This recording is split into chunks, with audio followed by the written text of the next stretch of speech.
playing from Bhavya Bharat.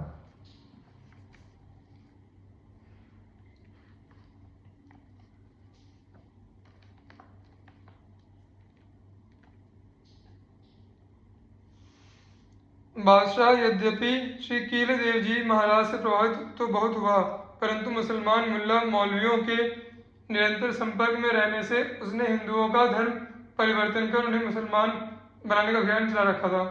अब हिंदुओं ने मिलकर श्री कील जी की शरण ली और धर्म रक्षा करने की प्रार्थना की। श्री कील देव जी ने सबको आश्वासन दिया और स्वयं बादशाह के दरबार में गए। बादशाह ने श्री कील देव जी के चरणों प्रणाम किया और आगे से ऐसा न करने की शपथ ली। श्री कील देव जी महाराज दिव्य दृष्टि संपन्न थे। जिस समय आपके पिता श्री सुमेरु देव जी का भगवत धाम गमन हुआ, उस समय आप श्री मथुरा जी में विराजमान थे और आपके समीप ही राजा मानसिंह बैठे थे। आपने जब आकाश मार्ग से विमानस्थ पिताजी को भगवत धाम जाते देखा तो उठकर प्रणाम किया और पिता ने भी इन्हें आशीर्वाद दिया। इनके अतिरिक्त अन्य किसी को इनके पिता नहीं दिखाई दिए, इसलिए राजा मानसिंह को बहुत आश्चर्य हुआ।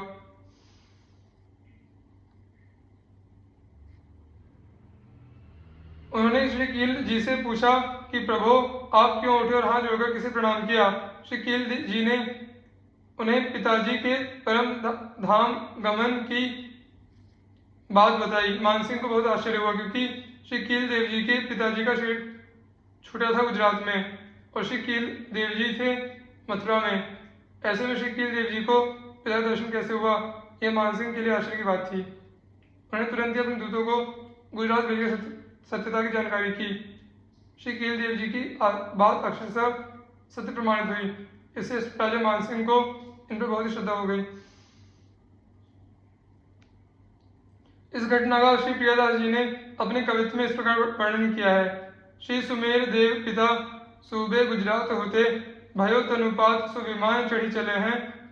बैठे मधुपुरी कील मानसिंह राजा ढिंग, देखे न बजात उठी कही भले भले हैं। पूछे नृप बोले कासो, कैसे के प्रकाशो, कहो कहो हठ परे, सुनी अचरज रले हैं। मानुष पठाए सुधी, ल्याय सांच आंच लागी, कारी साष्टांग बात मानी, भाग फले हैं। उनके संतत्व की एक दूसरी घटना इस प्रकार है। एक बार की बात है, आप अपने आराध्य प्रभु श्री सीताराम जी महाराज की सेवा कर रहे थे। आपने माला निकालने के लिए पिटारी में जैसे हाथ डाला, वैसे ही उसमें बैठे एक विषधर सर्प ने आपके हाथ में काट लिया। करुणा विग्रह आपने उस अपकारी सर्प पर भी दया की और उसे भूखा जानकर पुनः अपना हाथ पिटारी में डाल दिया। इस प्रकार आपने 3 बार पिटारी में हाथ डाला और सर्प ने 3 बार काटा।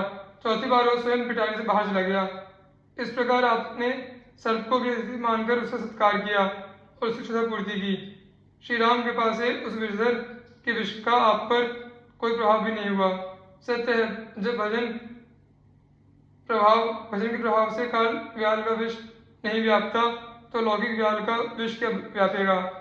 श्री प्रियादास जी महाराज इस घटना का अपने कवित्व में इस प्रकार वर्णन करते हैं। ऐसे प्रभु लीन नहीं काल के अधीन, बात सुनिए नवीन, चाहे राम सेवा कीजिए। धरी ही पिटारी फूल माला हाथ डालियो, ताम व्याल कर काट्यो, कहो फेरी काट लीजिए। ऐसे ही कटायो बार तीनी हुल सायो, हियो कियो न प्रभाव नेकु, सदा रस पीजिए। करी के समाज साधु, मध्य यो विराज प्राण, तजित दशे द्वार योगी, थके सुन लीजिए।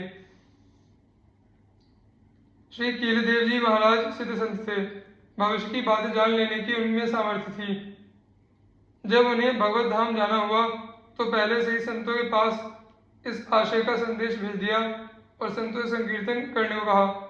संकीर्तन सुनते ही आपने ब्रह्मरंध्र से अपने प्राणों का उत्क्रमण किया। श्री अग्रदास जी, सदाचार ज्यों संत प्राप्त जैसे करी आए, सेवा सुमिरन सावधान चरण राघव चित लाए।